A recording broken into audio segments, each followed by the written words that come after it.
Hello, I'm Michelle, and welcome to another episode of On the Move, a show about young and upcoming talented movers and shakers around the country.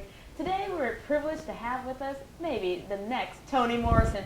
This is a young writer on the move. She started writing when she was 6 years old and spends most of her time waking hours, writing that next special book. She also just returned from England, where she spent time working with other writers from around the world. Let's welcome Ashley Calapita. Hey, Ashley, how are you? Good, how are you? Good. So I heard you spent time in England. Sounds like a wonderful place. I've never been, so you'll have to tell me some things because I don't know if I'll ever go because I'm not really into the rain, the hair and makeup. So I know you were there for a while, a couple of months or so, or something. So tell me about that train. I don't know the name of it. I think it's the Tube. Where you get on there, you can go like 180 miles an hour. How does that feel? Well, you don't go 180 miles an hour on the Tube. I don't think it goes that fast at all. What? So where does the Tube take you? Takes you around London. Is it round like a tube? No, it's just like a normal train. Okay. Like it's underground. Okay, so it's not and like the area where the train is in is kind of shaped like a tube. Okay, so hence it's all, the name. Yeah. Okay. So where does the Tube take you? You said it takes you all around London. I don't really know. Around London, yeah. People say London, people say England as if they're... Well, there's outskirts of London that the Tube will take you to. Okay. So is London England? London is in England. Okay. So London is part of the UK. Okay, so does it take you to other places in England? No. Okay. So that's a different train. Okay, so when you went to London, England, outskirts of the UK, were there black people there? Yeah. Okay, so what do they do there? What do you mean by what do they do there? Like, what do they do? Like, here, black people do stuff. Like, there's a movement, there's activist movement. Like, did you see people with dreadlocks there in the UK, London, England area? Yes. Okay, all right, cool.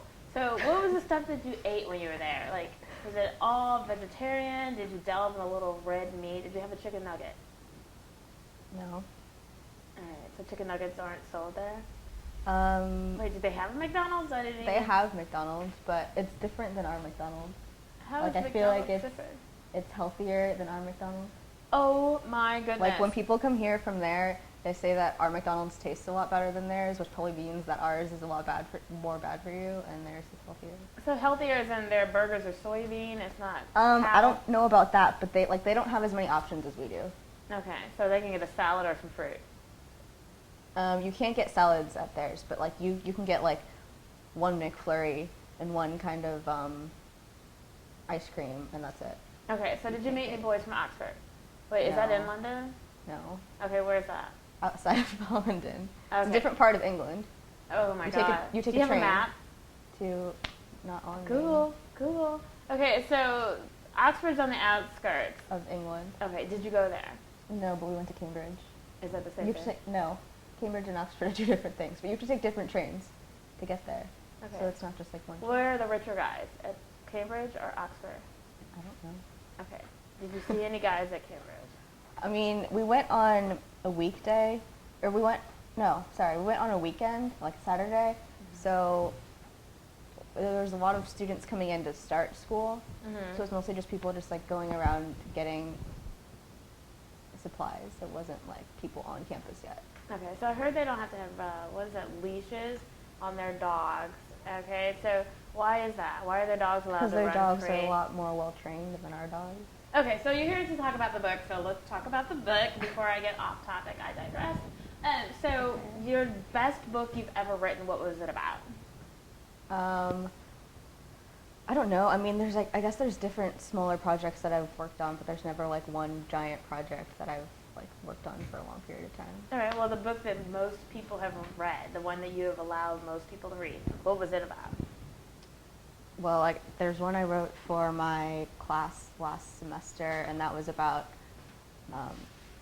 this girl who's basically trying to find herself, and not after college, but in her senior year of college, figuring out what she wants to do and where she wants to go, and trying to get out of this small town in Texas that she's in. Okay, was it Waco, Texas?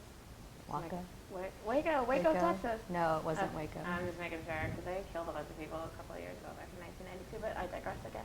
So, if someone wants to read your book, you said it was nonfiction, or No, it's fiction. Oh, it's fiction. It's fiction. Okay, so nothing is real. You don't know anybody. This is all just made up.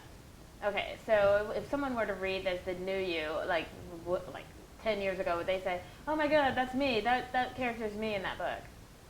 In a good way or in a bad way? Like if you wrote in your book that somebody murdered their mother, would someone say, "Oh my goodness, I told you that story. Now you put it in your book"? No, I mean that's not really fiction though, because that's kind of still part of the truth. So I feel like most of fiction is like making up your own stories, and if you pull from something, you spin it like so much into your own that it's not really, they wouldn't be able to tell. All right, so where are you pulling all these things from? Like, is it from your inner being? Is there another person that's in your head roaming around and where you get these things from? Are there characters in your life? Is it from your work? Is it from school? But I think it just kind of like comes to me. I don't pull from, when I get an idea for a story, it kind of nags you in the back of your head until you do write it, but it's not like there's someone else in your head telling you to write it. So I have an idea for a story for you. Okay, there's this talking dog, and the talking dog runs for president. You run with it, but use it, let everybody know that I gave it to you, but feel free to run with that idea. All right, so in your next book, the next thing that you're going to write, do you know ahead of time that you're going to write this book? Or are you sitting around saying, you wake up like 2 or 3 in the morning, like, I have to write a book about this, and then the next day you just start writing?